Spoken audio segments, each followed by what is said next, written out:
Hello मेरे बच्चों, कैसे हो आप सब। तो आप सब बच्चों का बहुत बारी क्वेश्चन ये होता है कि सर क्या मैं सिर्फ एनसीईआरटी करके बोर्ड्स में अच्छे मार्क्स ले सकता हूँ? क्या मैं सिर्फ एनसीईआरटी करके बोर्ड्स में टॉप कर सकता हूँ? क्या एनसीईआरटी इतनी मतलब कि बकवास बुक है कि मुझे एनसीईआरटी को छोड़ देना चाहिए? तो बड़ा ही ना कंट्रोवर्शियल सा ये इशू है और इस पर मैं विद फैक्ट्स बात करूंगा और आपको बहुत अच्छे से इसका आंसर देने की कोशिश करूंगा, क्योंकि मैं इन सब बातों से पार्शली अग्री भी करता हूं और पार्शली मतलब कि अग्री नहीं भी करता। कुछ बातें ऐसी हैं जो मुझे एनसीईआरटी के फेवर में लगती हैं, कुछ बातें ऐसी भी हैं जो मुझे एनसीईआरटी के फेवर में नहीं लगती। तो सब बातों को डिस्कस करेंगे। ये बहुत इंपॉर्टेंट वीडियो ये होने वाली है। अगर आप बोर्ड 2026 को देख रहे हो तो ये वीडियो जो है ये आपके लिए बहुत ज़्यादा इंपॉर्टेंट है। अगर हम एनसीईआरटी के कुछ पॉजिटिव और नेगेटिव पॉइंट की बात करें तो यहाँ पर बच्चे सबसे पहले अगर मैं बात करूँ, सबसे पहला जो इसका नेगेटिव है एनसीईआरटी का, पहले नेगेटिव की बात करते हैं। Not updated with the latest syllabus and pattern. देखो आपको पता है एनसीईआरटी मतलब अगर मैं पिछले 15-16 साल से तो मैं टीच कर रहा हूँ, तो पिछले 15-16 साल से एनसीईआरटी में कोई भी चेंज नहीं हुआ। हालांकि सीबीएसई के सिलेबस में मतलब एग्जाम के पैटर्न में बहुत ड्रास्टिक चेंजेस हुए हैं, मतलब क्वेश्चंस का लेवल जो है बहुत ऊपर चला गया। बट सीबीएसई के जो एनसीईआरटी है उस बुक में क्वेश्चंस का लेवल वहीं का वहीं पड़ा। तो सबसे पहला नेगेटिव पॉइंट जो है बुक में मुझे ये लगता है। ठीक है, अब कुछ टॉपिक्स ऐसे हैं जो बुक में है ही नहीं, कुछ टॉपिक्स ऐसे हैं जो बुक में है ही नहीं। अब इसको मैं एग्जाम्पल आपको समझाना चाहूँ। अगर मैं मैथ्स देखो टीच करता हूँ तो 3D में जो है बच्चे, जहाँ पर क्या हुआ है, एक 3D करके चैप्टर आपकी क्लास 12th में, तो उस 3D चैप्टर में आपके स्ट्रेट लाइन के कुछ गिने चुने क्वेश्चंस हैं, लाइन के या एंगल के। अब उसमें एक पॉइंट ऑफ इंटरसेक्शन वाला क्वेश्चन है, एक उसमें है इमेज वाला क्वेश्चन। वो क्वेश्चन पेपर में बहुत बार रिपीट होते हैं, शायद इस साल भी रिपीट हुआ था, बट वो एनसीईआरटी में क्वेश्चन है ही नहीं है। अगर एनसीईआरटी में कोई क्वेश्चन नहीं है और पेपर में पूछा जा रहा है तो ये मेरे अकॉर्डिंग बहुत सही बात नहीं लगती, मुझे ऐसा लगता है। ठीक है, तीसरा जो सबसे इंपॉर्टेंट है, competency based questions and PYQs. अब बच्चे देखो, कंपिटेंसी अगर आपने लेटेस्ट सिलेबस या पैटर्न देखा है तो 50% आपके कंपिटेंसी बेस्ड क्वेश्चंस हैं। तो एनसीईआरटी ने अपने आप को अपडेट ही नहीं किया। कुछ भी एनसीईआरटी में कंपिटेंसी लेवल के कुछ भी क्वेश्चंस नहीं हैं, और इवन अगर कंपिटेंसी बेस्ड क्वेश्चंस को छोड़ भी दें उसमें पीवाईक्यूज नहीं है। बच्चे पीवाईक्यूज जो होते हैं ना, अगर मैं पीवाईक्यूज के बारे में स्पेशली बात करूं, देखो आप कोई भी टॉपिक करके बैठे हो, अब जैसे ही आपने पीवाईक्यूज मतलब प्रीवियस ईयर क्वेश्चन, मतलब सीबीएसई पिछले पेपर्स में जो 25 में 24 में 23 में जो क्वेश्चंस पूछे हैं, जब आप कोई टॉपिक के, जैसे सपोज आपने रिलेशन फंक्शन या मैट्रिसेस तैयार कर लिया, अब मैट्रिसेस के अगर आप क्वेश्चन पीवाईक्यूज में देखोगे कि इस तरह के सीबीएसई ने क्वेश्चन पूछे हैं, तो अगर आपसे वो क्वेश्चंस बन रहे हैं ना, तो आपका कॉन्फिडेंस यहां पर पहुंच जाता है कि यस, अगर मैं बोर्ड्स के क्वेश्चन सॉल्व कर पा रहा हूं, दैट मीन्स मेरा कॉन्फिडेंस जो है वो इस लेवल पे है। तो बहुत से बच्चे जो हैं वो मुझे पीवाईक्यूज के लिए कोई बुक पूछते हैं, तो मैं आपको एक बुक रिकमेंड कर सकता हूं। ये बुक जो है ये बेसिकली अरिहंत पब्लिकेशन की तरफ से है, CBSE chapter wise question bank. तो अगर हम इस बुक के थोड़े से मेन फीचर्स की बात करें बच्चे, बिल्कुल सीबीएसई के लेटेस्ट सिलेबस और पैटर्न के अकॉर्डिंग है। ठीक है, इसमें आपको मिलेगा क्या, इसमें आपको चैप्टर वाइज पीवाईक्यूज मिलेंगे। और पीवाईक्यूज कहाँ से मिलेंगे, 2016 से लेके 2025 तक के आपको पीवाईक्यूज चैप्टर वाइज मिलेंगे। इवन इसमें सभी मेन पेपर और कंपार्टमेंट के पेपर के क्वेश्चंस भी जो हैं वो इंक्लूडेड हैं। मतलब क्वेश्चंस का लेवल जो है और क्वेश्चंस में जो क्वांटिटी है वो काफ़ी अच्छी है इस बुक में। और इसके साथ साथ बच्चे आपको इसमें ना पहले चैप्टर की थ्योरी मिलेगी, फिर चैप्टर के आपको पीवाईक्यूज मिलेंगे, वो भी एक सीक्वेंस में है। पहले एमसीक्यूज हैं, 2 मार्क्स के हैं, 3 मार्क्स के हैं, 5 मार्क के हैं और इवन केस स्टडी भी है।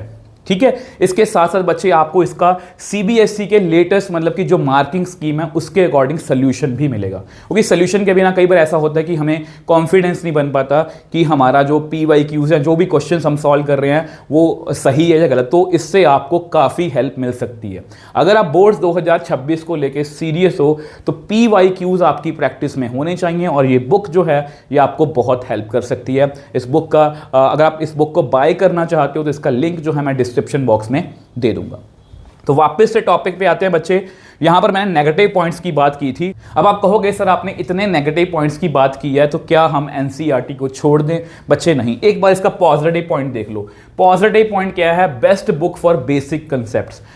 एनसीईआरटी में क्या है कि ना वो आपको लग रहा है कि बुक छोटी है, बट बेसिकली उसमें ना छोटी छोटी चीज़ों में बहुत बड़ी बड़ी बातें लिखी होती हैं। बाकी थोड़ी सी जो उसकी लैंग्वेज है वो कॉम्प्लेक्स हो सकती है, बट अगर आप उसके बेसिक कंसेप्ट सीखना चाहते हो किसी भी चैप्टर के, तो एनसीईआरटी से अच्छी बुक नहीं हो सकती। उसमें आपको बेसिक पहले सिखाया जाएगा, फिर उसके क्वेश्चंस भी करवाए जाएंगे, मगर इससे ना आपका थोड़ा सा बिल्डअप बनता है। मैं आपको समझाता हूं कि ये एक पॉजिटिव बाकी सभी नेगेटिव पर भारी कैसे।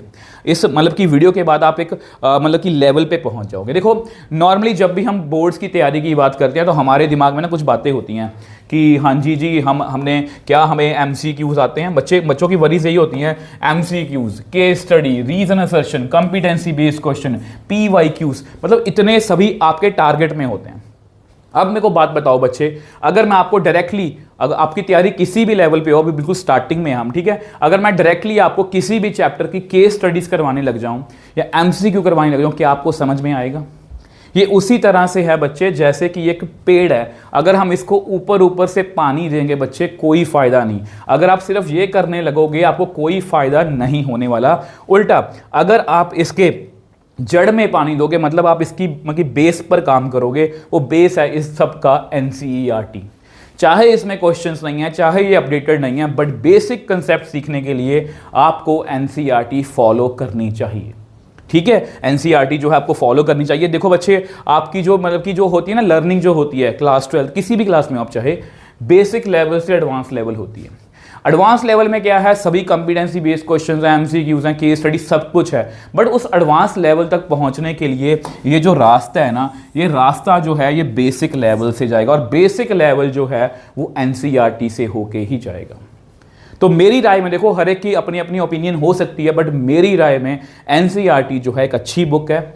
हाँ, इसमें कुछ कमियां हैं, बट उन कमियों को हम पूरा कर सकते हैं। तो अगर हम वीडियो को सम अप करें तो कंक्लूजन ये है बच्चे, तो आपको क्वेश्चन हो सकता है कि सर मैं क्या एनसीईआरटी फॉलो करूं या ना करूं, तो मैं उसके लिए बता सकता हूं बच्चे, सबसे पहले आपको एनसीईआरटी को फॉलो करना है सभी बेसिक कंसेप्ट्स के लिए।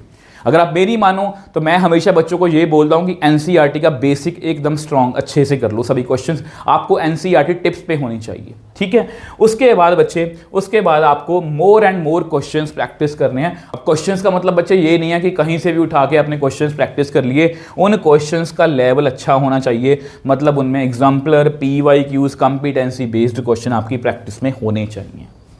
और इसके लिए बच्चे मैं आपको रिकमेंड करूंगा कि जैसे देखो, अगर बच्चे मैं आपको सजेस्ट करना चाहूँ तो सबसे पहले बच्चे आपको एनसीईआरटी फॉलो करनी, स्पेशली अगर मैथ्स की बात करूँ तो एनसीईआरटी आपको फॉलो करनी चाहिए। मेरा ये मानना है अगर कोई भी बच्चा नवंबर तक अपना सिलेबस कंप्लीट कर ले विद एनसीईआरटी, बस उसके बाद वो मेरे पास आ जाए। मतलब मेरे पास आने से मतलब ये है कि उसके बाद अगर वो सिलेबस करके अपना कंप्लीट कर लेता है तो मैं उसको इस लेवल के क्वेश्चंस प्रैक्टिस करवा दूंगा कि वो मैथ्स में टॉप कर जाएगा। और ये मेरा मिशन है बच्चे, बोर्ड्स 2026। अभी अभी हमने कंपार्टमेंट का मिशन कंप्लीट किया और बच्चों का इतना पॉजिटिव रिस्पांस है। आप प्लीज़ मेरी लेटेस्ट वीडियो देखना, उसके नीचे कमेंट सेक्शन में चेक कर लेना कि किस तरह से बच्चे मतलब कि इतने खुश हैं इस मिशन से, इतने खुश हैं। मतलब थ्रू आउट मैंने उनके साथ गाइडेंस उनको दी और सभी नोट्स, सभी जो वीडियोस है, सब कुछ देता रहा उनको टाइम टू टाइम, और उन बच्चों का लेवल जो है वो यहाँ तक पहुँच गया जो बच्चे आज से 1-2 महीने पहले बहुत डाउन थे। तो इसलिए अगर आप बोर्ड्स को लेके सीरियस हो बच्चे, तो यहाँ पर मैं आपको एक अनाउंसमेंट भी कर देता हूँ कि मैं एनसीईआरटी के वन शॉट्स आपको 1-2 दिन से मिलने जो है वो स्टार्ट हो जाएंगे। और वो एनसीईआरटी के वन शॉट्स ऐसे होने वाले हैं कि मतलब 2 घंटे में, ऑलमोस्ट 1 या 2 घंटे में, डिपेंडिंग ऑन चैप्टर, आपको पूरी एनसीईआरटी क्रिस्टल क्लियर हो जाएगी। और मेरा यही मोटिव है कि एक बार मैं एनसीईआरटी आपको करवा दूँ अच्छे से, क्योंकि वो वन शॉट है बिल्कुल आजकल के लेटेस्ट जमाने के अकॉर्डिंग है। मतलब बच्चों को ऐसा भी ना हो कि हम बोर हो रहे हैं, मतलब बिल्कुल नए तरीके से नोट्स बिल्कुल वेल प्लान्ड आपको मिलेंगे। सभी नोट्स आपको टेलीग्राम चैनल पर फ्री ऑफ कॉस्ट मिलेंगे, नोट्स भी और वीडियो लेक्चर्स भी। इस हिसाब से हम करेंगे कि हम मैथ्स में टॉप करने वाले हैं। इसी तरह से बच्चे मिलेंगे नेक्स्ट वीडियो में। बाय बाय मेरे टॉपर्स।